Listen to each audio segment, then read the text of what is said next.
Doctor Mohammad ইউনূসকে প্রধান করেই অন্তর্বর্তীকালীন সরকার দ্রুত সময়ের মধ্যে গঠন করা হবে। সেনাবাহিনী, বিমান বাহিনী এবং নৌবাহিনী, তিন বাহিনী প্রধানের সাথে আমাদের দীর্ঘ সময় বর্তমান পরিস্থিতি এবং অন্তর্বর্তীকালীন সরকার নিয়ে আলোচনা হয়েছে।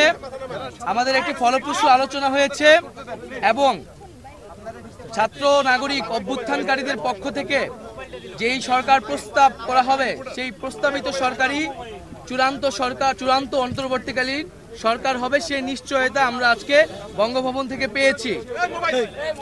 আমরা প্রাথমিকভাবে আমাদের অন্তর্বর্তীকালীন সরকারের জন্য সরকারের প্রধান উপদেষ্টা হিসেবে সর্বজন গ্রহণযোগ্য নোবেল পুরস্কার বিজয়ী আন্তর্জাতিক খ্যাতিসম্পন্ন ব্যক্তিত্ব ডক্টর মোহাম্মদ ইউনূসের নাম প্রস্তাব করেছিলাম এবং আজকে মহামান্য রাষ্ট্রপতিও সম্মতি দিয়েছেন ডক্টর মোহাম্মদ ইউনূসকে প্রধান করেই অন্তর্বর্তীকালীন সরকার দ্রুত সময়ের মধ্যে গঠন করা হবে।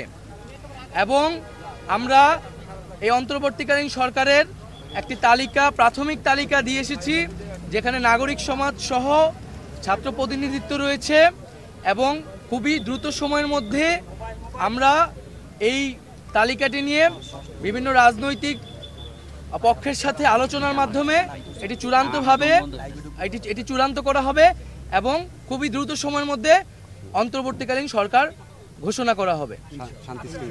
এবং সবার প্রতি এই আহ্বান থাকবে, আজকে তিন বাহিনী প্রধান এবং রাষ্ট্রপতির সাথে আমাদের দেশের বর্তমান পরিস্থিতি নিয়ে আলোচনা হয়েছে।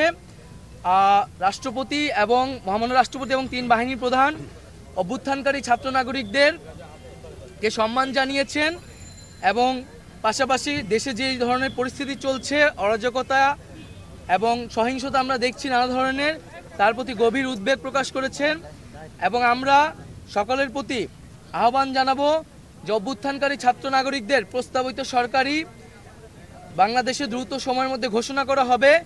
জনগণ যাতে সেই আস্থাটি রাখে এবং আমাদেরকে অবশ্যই সরকারি স্থাপনা, রাষ্ট্রীয় সম্পদ এবং আমাদের যে সংখ্যালঘু সম্প্রদায় রয়েছে তাদেরকে রক্ষা করতে হবে এবং পুলিশ বাহিনীকে, আইন শৃঙ্খলা বাহিনীকে পুনর্গঠনের মাধ্যমে দ্রুতই জনগণের মধ্যে শান্তি শৃঙ্খলা ফিরিয়ে আনার জন্য নিয়োগ করা হবে।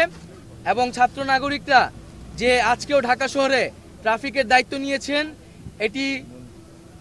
এটি মন্দির পাহারা দিচ্ছেন, এটিকে সবাই প্রশংসা করেছেন এবং দেশের আইন শৃঙ্খলা বাহিনী ফিরে আসে না পর্যন্ত আমাদেরকে সবাইকে সতর্ক থাকতে হবে এবং আমাদেরকে এই যে কোনো ধরনের নাশকতা যাতে না হয়, লুটপাট যাতে না হয়, সেজন্য ছাত্র জনতাকে পাহারা দিতে হবে, সতর্ক অবস্থানে থাকতে হবে।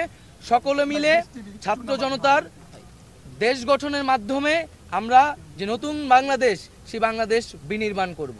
ওনার একটি মাইনর অপারেশন আজকে হয়েছে, উনি আগামীকালই দেশের উদ্দেশ্যে রওনা হবেন। হয়তো আগামীকাল রাতে অথবা পরশুদিন সকালের মধ্যে উনি দেশে এসে পৌঁছাবেন এবং এর মধ্যেই আমাদের তালিকাটিও চূড়ান্ত হয়ে যাবে এবং হয়তো আমরা 24 ঘন্টা বা তারও অধিক কিছু সময়ের মধ্যেই আমরা পূর্ণাঙ্গ যে সরকার, অন্তর্বর্তীকালীন সরকারের শপথ যে বিষয়টি, সেটি আমরা করে ফেলতে পারবো।